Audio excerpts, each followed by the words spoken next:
15 సంవత్సరాల నుంచి rowdyism అరాచకంతో అల్లాడిపోయినటువంటి Bharatiya Janata party కార్యకర్తలు, హిందుత్వ సంస్థల వాళ్ళు కనుక ఒక్కసారి తెగించి ఒక్కొక్కరిని కొడితే చంపితే ఎన్ని వేల మంది చచ్చేవాడో తెలియదు. బట్ తృణమూల్ కాంగ్రెస్ మీద అట్లాంటి దాడులు చేయొద్దని ఒక పక్కన మోడీ పిలిపించారు. అదే సందర్భంలో వాళ్ళు కూడా చేయట్లేదు.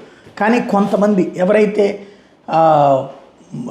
ఏది బీజేపీ గెలిస్తే బట్టలు కూడా తీసుకుని తిరుగుతాను రాష్ట్రం అంతటా అన్నటువంటి వాడు, లేకపోతే బీజేపీ రేపు ఎన్నికలు అయిపోగానే చంపేస్తాము అని బెదిరించినటువంటి వాళ్ళ సంగతి మాత్రమే అలాంటి వాళ్ళకే బుద్ధి చెప్తున్నారు. తాజాగా హౌరా టీఎంసీ లీడర్ శ్యామల్ మిత్రా ఇలాంటి దెబ్బలేదన్నాడు.